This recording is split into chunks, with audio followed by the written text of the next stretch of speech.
बाळूमामाच्या नावानं चांगलं. आजच्याला आईने नाश्त्यामध्ये पोहे केलं होतं. मग मी इकडं पोह्याचा बुकना पाडायला चालू केलं.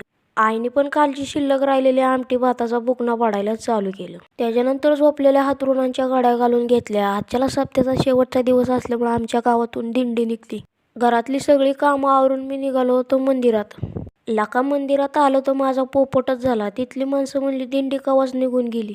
ह्या डेऱ्यामध्ये गोपाल काल्याचा प्रसाद असतो. जेव्हा कीर्तन संपतात कवा हांडी फोडतात. दिंडी निघून गेली तरी काय झालं, देवळातले देव थोडे निघून गेलेत. मग देवळातल्या देवांच्या पाया पडलो. आजच्याला विठ्ठल रुक्मिणीला राधाकृष्ण बनवलं होतं. एकच नंबर वाटत होतं. सगळ्या देवांच्या पाया पडले. देव म्हणला कधी येतो कवा येत नाही.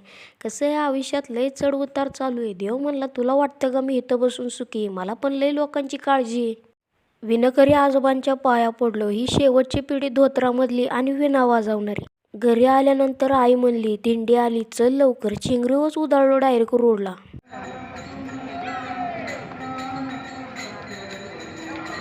आमच्या इथल्या बायांनी लगेच दिंडीतल्या लोकांचं पाय धुवून घेतलं. विषय तर असा झाला की दिंडीत चक्क पप्पा आईच्या समोर उभं राहिलेला का पांडुरंगच पावला म्हणे. मस्तपैकी आईने इकडे पप्पांचं औषण करून घेतलं. तेवढं सप्त्याला पब्लिक नव्हतं ना, तेवढं दिंडीला पब्लिक होतं. मग म्हणलं मगाशी मला तर दिंडीवर जायला नाही भेटलं. म्हणलं आता चला यांच्यावर दिंडीवर. एकेकाळी लोकांनी संतांचा एवढा अपमान केलाय की त्यांना शिवागाळ केल्या, तरी संतांनी त्यांचं काम बंद केलं नाही. समाजात जगत असताना आपण कुणाचा विचार करायचा नाही. आपल्याला काय वाटतं तेच करायचं. घरी आल्यावरती आई म्हणली आपल्या तुळशीपाशी एखादी छान रांगोळी काढ. आईला म्हणलं कुठली काढू. आई म्हणली तुला वाटन ती काढ.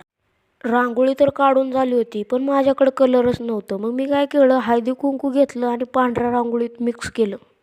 पांढऱ्या रांगोळीमध्ये हळद मिक्स केल्यानंतर त्वचेरी रंग तयार झाला ना पांढऱ्याचं काळं. संपला विषय. ही आमची घरासमोरची तुळस आणि मी ही काढलेली तुळस. देवाने माझ्या अंगात काय काय कला दिल्यात मलाच नाही माहीत. देवा एका पानावर लिहून पाठव मला.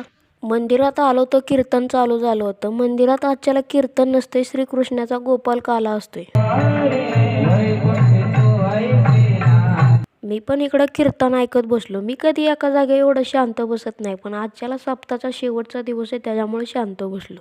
7 दिवसामध्ये ज्या लोकांनी कामं केली, टाळ वादक, पेटी वादक, साऊंड सिस्टीम यांचा सत्कार करण्यात आला. म्हणलं यांचा सत्कार केला नाही तर पुढल्या वेळेस यायचंच नाही, त्याच्यामुळे यांचं थोडं गुणगान करावंच लागतं. त्याच्यानंतर जेवायला पंक्ती बसल्या. लेडीज फर्स्ट, सगळीकडे लेडीज फर्स्ट. मी पण इकडे एक आयटम वाढायला घेतला होता, शाकभाजी. माझी भाजी संपली होती. म्हणलं चला भाजीवाले वाढा भाजी. मी इकडे शाकभाजी वाढायला चालू केली. आमची आई म्हणते जेवणाआधी एखादी तरी पंगत वाढावी. ज्या पंक्तीला मी वाढत होतो त्याच पंक्तीला आई बसली होती. आईला लागली होती ताण, मग आईला पाणी आणून दिलं. जेवायला केलं होतं भात, शाकभाजी आणि रवा. मग इकडं सगळ्यांचा बुकना वाढायला चालू केलं. सगळ्या पंक्ती वाढून झाल्यानंतर मी जेवायला बसलो. जेवण झाल्यानंतर मी निघालो घरी. 7 दिवस कसं गेलं कळालंच नाही. मस्तपैकी आईने 5 वाजता चहा ठेवला होता. चहा एवढा गरम होता की माझी डायरेक्ट जीभच भाजली. आईला इकडे चहा प्यावा का टी व्ही बघावं हेच कळाना. आईला म्हणलं अगं चहा पे, चहा गार होते, तू गा बास. त्यानंतर मी ना आईची मैत्रीण निघालो होतो मंदिरात. शिबिर आले. म्हणलं रक्त लय दिवस झालं चेक नाही केलं, करावा. मी ज्या शिबिरात चाललो होतो मला पहिल्यांदा तिथं लेडीज दिसल्या, त्याच्यामुळे मी गेटाच्या बाहेरूनच माघारी आलो. आई म्हणली तिथं 8 जेंट्स पण बसलं होतं, पण मला नाही माहीत. शिबिर आलं होतं ना, मला वाटलं लेडीजसाठी, आणि लेडीज बघितल्यावर मी तिथून लगेच निघून आलो. पण आत म्हणजे जेंट्स पण बसलं होतं, पण मी आलो निघून. त्याच्यानंतर मी जेवायला बसलो होतो. जेवायला केलं होतं बटाटा आणि भाकर. मग मी इकडं बटाटा आणि भाकरीचा बुकना पाडायला चालू केला. आजचा ब्लॉग आवडला असेल तर लाईक, सबस्क्राईब, शेअर करायला विसरू नका. भेटू पुढच्या ब्लॉगमध्ये. Good night.